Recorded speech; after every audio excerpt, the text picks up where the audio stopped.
Les Virois ont pu remarquer depuis quelques semaines que des travaux de ravalement de façade ont été entrepris sur plusieurs bâtiments du centre-ville, typiques de l'architecture du patrimoine de la reconstruction d'après-guerre.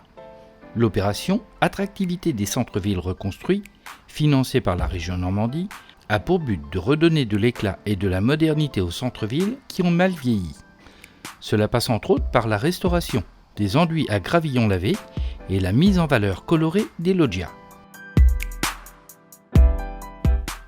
Ainsi, une coloriste intervient auprès des copropriétaires dans le cadre de l'opération Façade, financée par la ville de Vire-Normandie, afin de proposer une palette harmonieuse et d'apporter une cohérence à la mise en couleur des loggias visibles des rues de la ville. Alors aujourd'hui, j'ai présenté le projet d'études colorées des loggias du Haut Chemin à Vire, où on réfléchit à amener de la couleur sur un bâtiment de reconstruction après-guerre, sur les loggias qui sont actuellement blanches et quelles couleurs sont les plus légitimes. Le but serait de s'inspirer de la planète des granulats qui constituent l'enduit du bâtiment et de créer des harmonies colorées avec ces teintes. Et surtout de bien réfléchir à la loggia qui est une zone d'ombre. Donc il faut quand même imaginer la couleur plus saturée quand on l'applique, puisqu'une fois appliquée, elle va paraître éteinte, entre guillemets, puisqu'elle sera à l'ombre. Moi j'avais fait pas mal de photomontages où on présentait des projets avec des couleurs plutôt chaudes, des dominantes chaudes, mais avec quelques ponctuelles froides. Et là, ce qu'on retient, c'est que les froides, les couleurs vertes ne sont pas spécialement appréciées.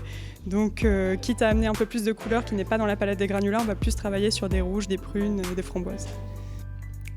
Les copropriétaires s'approprient totalement la décision quant au choix et à l'implantation des zones de couleurs, qui au final impactent la globalité des édifices. On avait déjà voté pour la couverture charpente. Et Judith nous a apporté ce dossier par rapport à l'Europe, les subventions et tout, pour refaire les façades. Et comme moi, en tant que propriétaire et maître d'œuvre, dès le départ, j'étais dans le projet. Et donc c'est vrai que ça nous a semblé intéressant et attractif sur l'ensemble du projet. Maintenant, c'est vrai que c'est toujours un peu compliqué avec le nombre de copropriétaires. Chacun a son idée, chacun présente son... Voilà, donc il y a beaucoup de négociations avant la fin du chantier, quoi. On reste sur des idées de couleurs chaudes.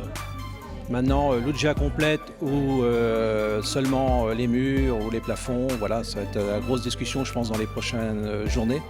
Parce que les propriétaires essayent de se mettre en accord et c'est ça qui va être le plus compliqué. Maintenant, on a quand même des gens qui vont nous conseiller, entre Judith, entre la personne qui est responsable pour les couleurs. Ça va nous permettre de voir à peu près ce qu'on va définir à la sortie.